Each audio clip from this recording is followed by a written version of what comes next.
Well, good morning and welcome to this latest Azure webinar where we're going to be exploring this subject of the new economy for business. We're recording the session and we'll be sending out the link afterwards. We're going to stay with cameras switched off and microphones muted, but there will be an opportunity for comment at a couple of points during the session.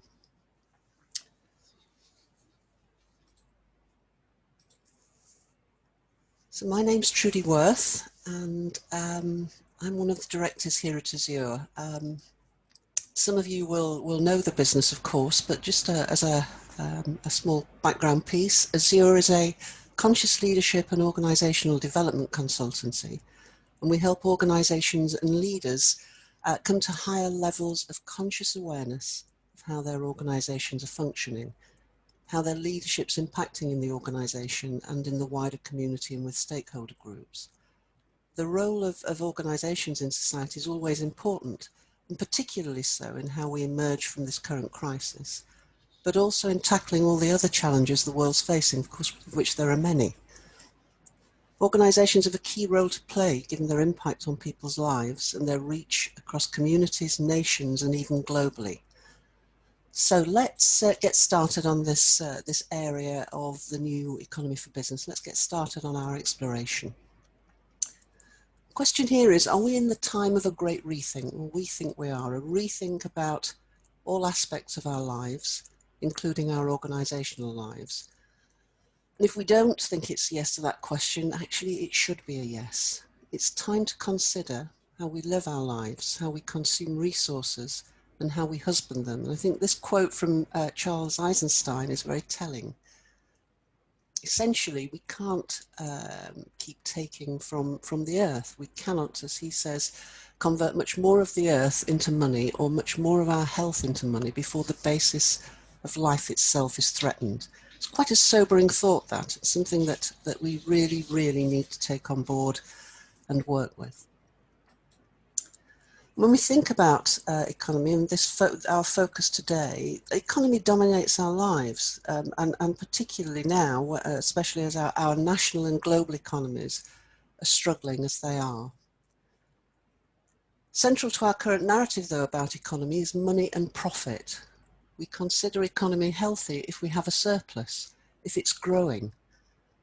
But we're caught up in this narrow definition. We're focusing on the wealth part as meaning money. And this is unhelpful given the challenges that we're facing in the world and the challenges organizations are facing within that world. So we need to embrace a much broader definition of economy, which encompasses more than the financials, which considers the wealth of all resources and the wise use of them so that nothing's wasted and everything is used with care. So today we're considering our broader organizational economy that comprises all our resources and their health, not just the money, not just the financial resources. Stereotypically, two things are seen as markers of organizational success then. Money or profit, so the amount of money made and paid to, or even accruing to shareholders, and the percentage of profits made on the organization's operations. When we think about growth, we think about the scale to which the organization grows, its footprint, and with bigger in terms of that footprint seen as better, and that it increases year on year.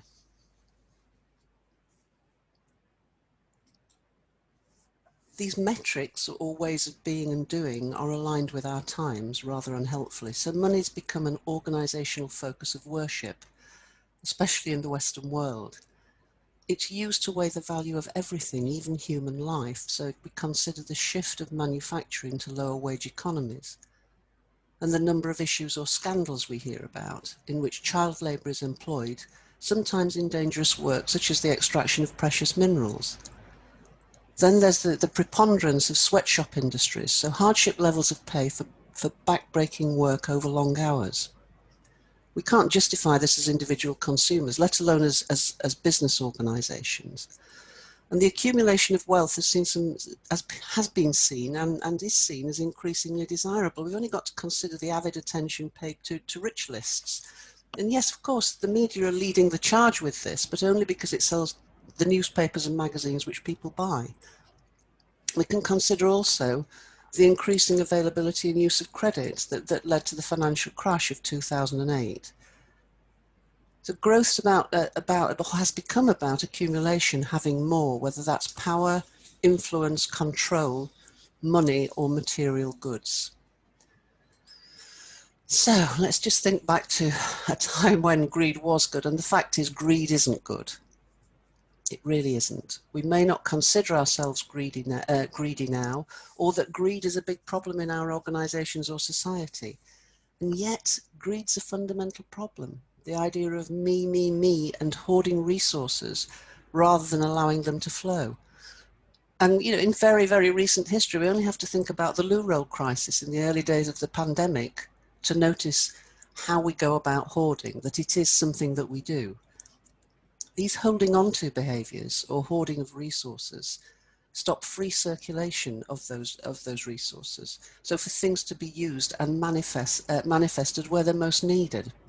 So we've got to let go of greed or this practice of hoarding in order to let things flow, in order for us to find a much more natural flow. It's time for a change, is really what I'm saying here. To consider economy in our organisations in a wholly different and more holistic way, where resources are used wisely to enable that flow. And shifts happening. If we look at these organisations, what unites them all is making a contribution to creating a better world for all. BlackRock, you perhaps wouldn't imagine this, but it is the world's biggest asset management company, and it's focused on sustainable investing and growing rapidly that side of its portfolio. And what we're talking about there is sustainable investment by investing in businesses that have ESG or environmental, social and corporate governance standards at the heart of how they operate. That's where the money is going. That's where investments are going now. Certified B Corps or B corporations are a new kind of business that balance purpose and profit. And actually they're legally required to consider the impact of their decisions on their workers and on their customers, suppliers, the community and the environment. The B Corps comprise a community of leaders who are driving a global movement of people who want to use businesses as a force for good. And Danone, the global dairy company, turn over £25 billion a year, have 100,000 employees across the globe, are an example of a B Corp. They decided to become a B Corp in 2015, and with the aim of all the divisions of the company becoming certified as B Corporation by 2030. So they're working towards that. They'll be the biggest B Corp in this family. But their commitment to being purpose-driven goes back to 1972, and they were put on this path by the founder Antoine Ribaud, and that torch has subsequently been picked up by the current chief executive, Emmanuel Faber, with his commitment to them becoming the largest B corporation in the world. And particularly to underscore his deep belief that the purpose of the business is not about returning money to shareholders. And that's something he has stated publicly and continues to state. The purpose of the business is not about returning money to shareholders. On the investor front, actually, Danone's added ESG criteria to a $2 billion loan from its banks. And interestingly, it's linked the loan rate to delivering ESG goals. So the loan rate decreases over time if the ESG goals are attained, and an agreed percentage of sales come from its B Corp certified divisions. If it doesn't meet those criteria, then it will pay a higher rate, but it's put that central to that loan. The conscious capitalism movement is another example of where shift is happening. So this was founded in 2010, and it supports a global community of business leaders who are dedicated to elevating humanity through business. And conscious capitalism is a way of thinking about capitalism and business that better reflects where we are in the human journey, the state of our world today, and the innate potential of business to make a positive impact in the world.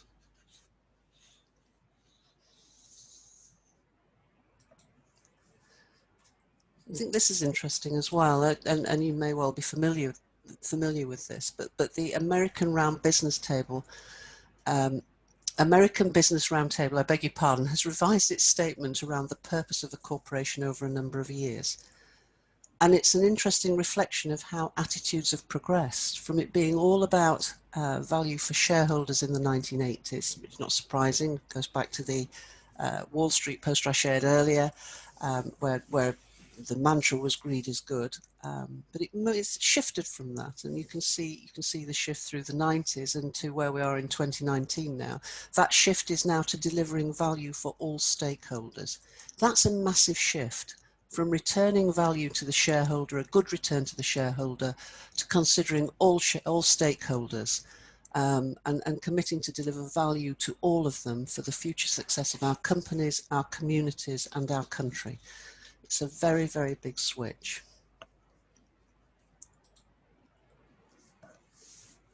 So if we think about this idea of responding to the call, then there is a call here for us to do things differently, for us to consider things differently. Organisations, so we can see some shift is happening, but organisations more broadly need to consider how we respond to the call for shift. And one element to consider is the economy of our business in a wholly different and more holistic way. And that's really what we're talking about here with a new economy for business. It takes us back to that broader definition of economy, the careful or wise management or use of resources. And a more holistic view brings us to the different components of our organisational economy. So thinking beyond the financials, thinking beyond that more single-pointed focus on growth being about size and footprint. We're not excluding the financials, but we're extending beyond that basic definition. So a more holistic view takes us into the thoughts and thought forms prevailing in the organisation, the thought economy, if you like. It takes us into the economy of ideas. How healthy and vibrant is that? It takes us into the health and quality of relationships in the organisation. It takes us into the emotional, mental and physical health of the organisation's members, so the health economy, if you like. It takes us into a relationship and alignment with the natural world, and it does, of course, include the financials. We're not excluding those, but this is about getting them in their rightful place. So I want to just think a little bit about each of these broader economic factors in turn. The question here is, how healthy is the thought economy in your business? How do thoughts come into expression? So what do leaders, managers, and colleagues talk about, and how? Is the narrative more positive and optimistic, or is it more negative and doom-laden? What's the essence of the conversation in the organisation? Is it aligned? Is that narrative, is that conversation aligned with a clear organisational purpose? You know, when we think about organisations, they're simply groups of people with a shared purpose and goals. In fact, the reality is that they are socially constructed in the conversations that happen, the stories that are told. So the reality of the organisation evolves from conversation to conversation. What that says is, and it's a little bit like this quote here, words matter. They're an expression of our thoughts and they create our reality. So as leaders, we have a responsibility to be conscious and mindful of what's going on in our own thoughts, of what they are, and then their expression, and whether they're shaping a reality that inspires the organisation and its people or not. What are we inspiring people to do? How are our thoughts shaping an organisation that's vibrant and alive and playing a part in contributing to a better world? And then we come to this idea of the ideas economy. So how healthy is the ideas economy in your organisation? Are ideas blooming, or are they left undiscovered? And there's one of the paradoxes, I think, at the heart of organisations is that it shows up as the bemoaning of a lack of creativity or fresh ideas or innovation. Whilst everything's tightly controlled, there's an aversion to risk and a fear of making mistakes. So we're on the one hand saying we want lots of creativity, on the other hand we're saying, but don't take any risks, don't experiment, don't test things out. Yes, of course we need to be careful with risk, but we can't have a vibrant ideas economy if we don't start to open up, loosen the reins, if you like, a little bit. And another thing to think about is often there are structures and systems established to generate ideas. So vast sums can be spent on R&D, and organisations may have specialist innovation teams and departments. We know that suggestions schemes have had more than one heyday in corporate life. Though what tends to happen is that lack of feedback on the suggestions, if you like, the black hole that suggestions go into, tends to ensure that initial enthusiasm wanes quickly. But there are bigger conversations, I think, needed here for leaders. So thinking about that issue of heavy control or risk aversion or blame culture, it means people are unlikely to stick their necks out. We need to move to greater reliance on trust and less on control. So we're shifting that balance. That's about giving people greater autonomy and encouraging their experimentation. So it's not huge decisions here, but small steps of test and expand, and with learning as part of that approach. We need to embrace the notion that ideas can come from anywhere in the organization. They aren't just the province of a specialist team or department. And in doing that, we need to widen our inquiry to the unusual suspects, not the people that we would normally ask for input. But I'm talking here about potentially the disruptors or the dissenters or the disenchanted, as well as those people at the sharp end of more challenging problems. What we're trying to do here is access far more diverse thinking and discover the treasure in that, and the ideas and the ideas that we miss, that we don't pay attention to, that don't come onto the radar because we're not inquiring widely enough. I think there's something also about needing to help people pursue their dreams and passions. Do we know what our people dream of? There may be many who have bigger aspirations for the world that could be fulfilled through their work. The point is, there are resources here that we must be tapping into and creating the conditions for these things to flourish, and then nurturing them so that they can grow powerfully in the organization. Wise use of all our resources. Then we come to the relationship economy, and when we think about this in our organizations, there are a number of things that deeply underscore the importance of healthy, positive relationships. There's our fundamental interdependence. We are all connected. We can see that in so many ways in the stuff that's playing out in the world at the moment, but we can see it in our organizations too. And poor relationships hamper flow in the system. It means that trust breaks down. You end up with more duplication, more second guessing. And the reality is then that the time invested, the level of mistakes, and therefore the costs rise. It's a very, poor relationships gives us if you like, a very poor return, if we were to use those terms. People are at their best when they have a sense of belonging, of being valued, of contributing meaningfully. And these, of course, are feelings we derive from relationship. And we spend a lot of our working hours at work, so naturally we may look for sustenance here in the relationship space. Leadership competency frameworks often include networking as a requirement, but how well is the capability developed and the practice supported in the organisation? Is it seen as core, or is it an activity in the margins if time allows? So it's kind of do it in your own time, essentially. That's not prioritising it. That's not really saying it's important. Another thing at heart here is shifting from silo mentality to taking a systems perspective. And some of that's about encouraging everyone to notice what unites us, the things that we share, rather than what divides us.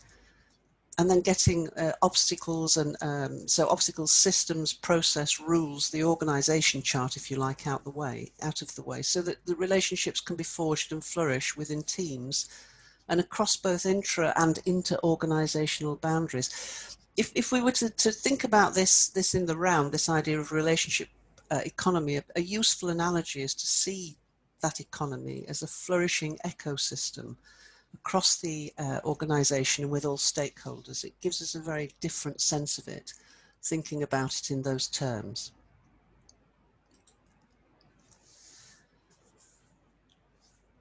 So let's think about health for a moment.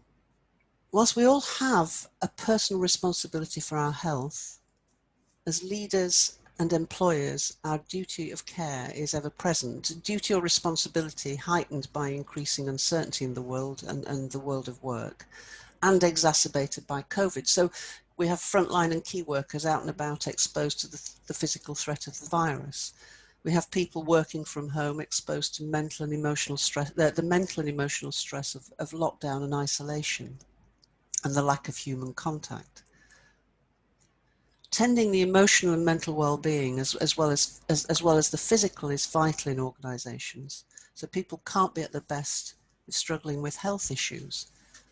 However, we also need to be clear what the work practices are that contribute to people being able to be healthy, and commit to rooting out underlying cultural attitudes that undermine health and well-being policies and practices.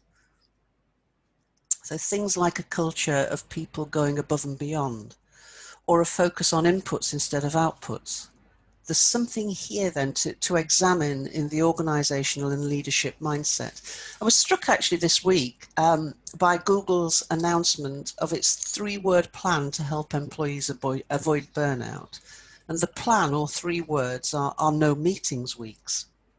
And that's to give people a break from the persistent Zoom or Teams meetings, and the opportunity to focus on independent work, or to take proper time out, to take proper vacation time or leave time. It seems like a great idea, but would have felt even stronger, and this is my interpretation of it, would have felt even stronger if they hadn't designated the week between the 28th of December and the 1st of January as an official no meetings week. So I just want to pause for a few moments now and ask you to think about those areas of economy. How's your organisation doing on these? What examples do you have for yourselves? If you think about that idea of the thought economy, or the ideas economy, the relationship economy, or the health economy, where's your organisation at with those?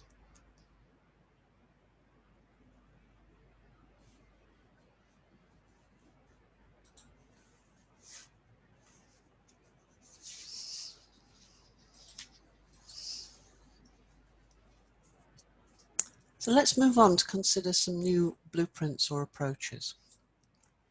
When we look at nature, we can see the broader definition of economy, the wise use of resources at its most perfect.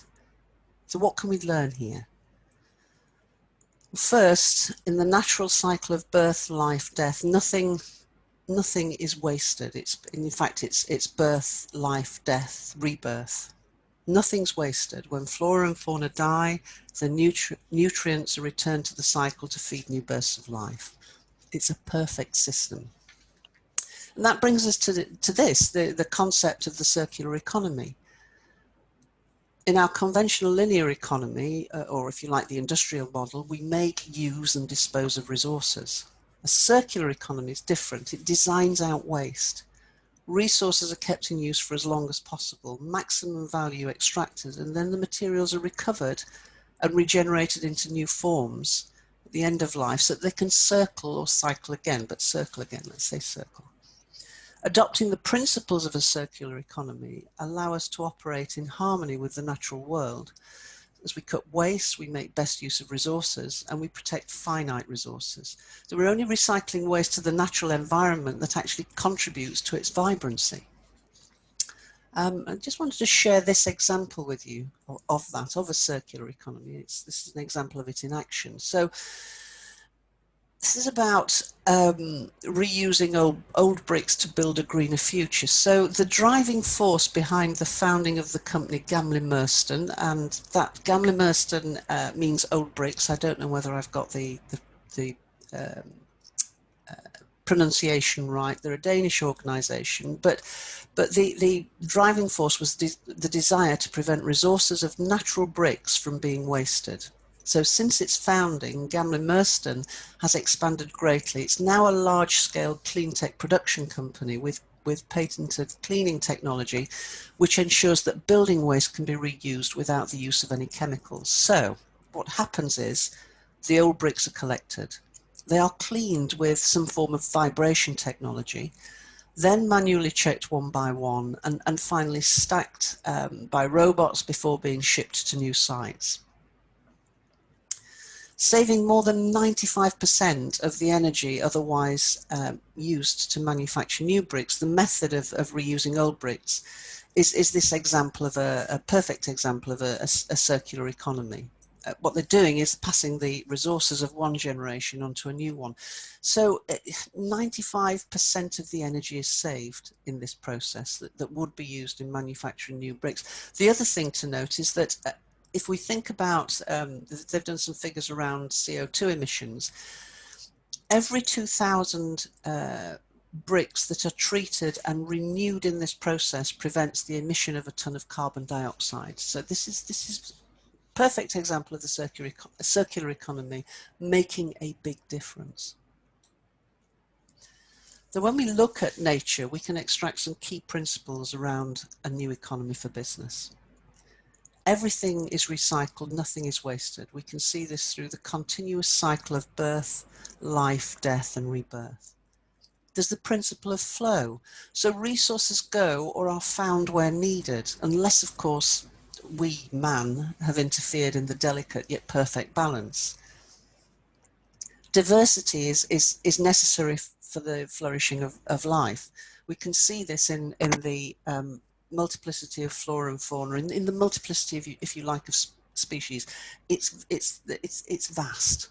It's vast, and it's, you know, that brings us to the principle of abundance. There is vast abundance in nature, but it's naturally abundant. So if you think, I mean, simple example, the apple tree keeps on giving without expecting payment.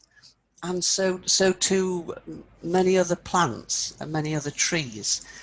It's just a naturally occurring abundance, something that we need to consider in the worlds that we're creating.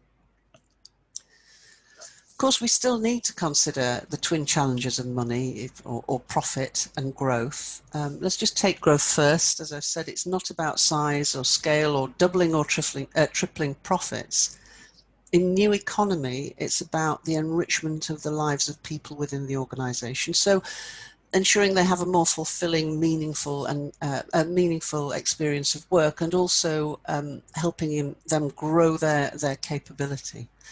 It's about enriching communities and society and the society in which the organization operates. And it's about evolving a more holistic economy that, as we've already covered, thoughts, ideas, health, the natural world, and nurturing the health of that economy. And from a financial point of view, it's about putting money in its rightful place.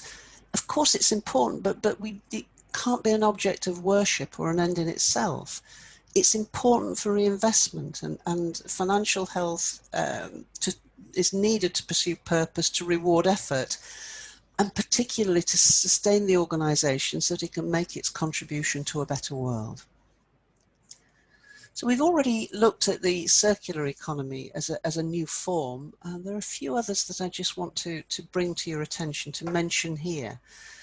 So the sharing economy offers a perfect antidote to greed. Now, just to say, Uber started life as a ride-sharing service, and Airbnb, as you'll know, began its life in the sharing space too, both for fair exchange, of course. This is not about giving it away. The challenge of those two as examples is that they've gone the way of focusing on profit and that more conventional, if you like, corporatization. That doesn't mean, however, that there isn't something powerful in the idea of the sharing economy, and there are many more positive examples around. An example here is, you can see the BMW logo, but city-based car club schemes, where people can pick up a car for a single journey without having to own it. BMW and Mini do offer this facility through their Drive Now scheme. in a number of cities. And of course, we've had bike sharing for a number of years in many cities and are seeing a similar thing starting with e-scooters. We can see workspace sharing through organisations like WeWork. This is about making best use of resources across the broadest constituency without all of us having to own everything.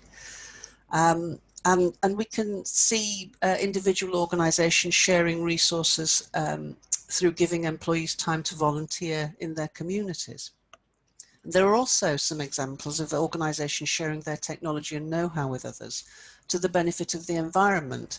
And here's a prime, but perhaps rather surprising example. So Walmart is not really thought of as a green company, whilst Patagonia, and this is where the partnership is, Walmart and Patagonia, Patagonia practically invented the term green company more than 25 years ago by donating 1% of its sales to environmental causes. Yet the two have been working together. They've formed an alliance. So Patagonia has shared its knowledge about greening its supply chain with Walmart for free. And it's worked with Walmart to develop a sustainable index for its products. It's assisted Walmart mainly on the clothing side, though helping the Walmart buyers figure out things like how much water is consumed in the manufacture of garments and whether pesticides are used. And it's helped them come up with questions regarding things like climate, energy, and efficiency that Walmart can use to evaluate its suppliers. So it's an unusual partnership. They're coming from, I would suggest, very different starting points. But there is a generous giving here because it's going to contribute to something much more important. It's going to contribute to the health of the environment. Another new form is this, or emerging form, is the gifting economy. And this covers anything from, I guess, webinars and conferences which may be offered for free, through to asking people to donate what they feel the experience is worth. So it's a very different way of exchange, if you like. It also includes things like the charitable donations, which may come in the form of money or resources. The point really here is about not sitting on resources or hoarding them, instead releasing them out into the world so that they can bring some good to others, so they can bring some good to the world. The donut economy is the brainchild of economist Kate Raworth of Oxford University's Environmental Change Institute. And this provides a blueprint for us living within our means. This probably provides a blueprint for societies living within their means. It's actually been adopted as a blueprint for the city of Amsterdam's recovery after COVID-19. So Amsterdam and the powers that be in Amsterdam are now working with this model. So what does it mean? Well, the inner ring, if you like, that's labelled social foundation of the donut sets out the minimum we need to lead a good life. And that's derived from the United Nations Sustainable Development Goals, which have been agreed by world leaders across the political spectrum. So it ranges from food and clean water to a certain level of housing. It includes sanitation, energy, education, healthcare, gender equality, income and political voice. So it ranges across that broad area of things that will help us to help society to live a good life, people in society to live a good life. Anyone who is not attaining such minimum standards in that kind of social foundation layer is basically living in the donut's hole, not living a good life. The outer ring of the donut represents the ecological ceiling drawn up by Earth system scientists.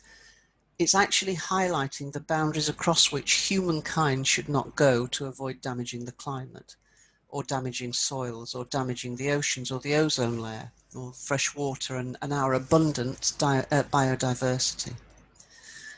And then between the two rings is what's called the good stuff, the dough. So where everyone's needs and that of the planet are being met, where we're living in balance, and where there is a fair and equitable use of resources for everyone on our planet. It feels like a very powerful model. It's very powerful that a kind of major world cities adopted it, and it will be interesting to see how that progresses. So again, just a few moments now before we come to the close of this session, just to reflect on this and think about the examples that you are seeing in your own or other organisations, where the principles and practices of new economy are starting to show up. Just something to ponder on, to think about.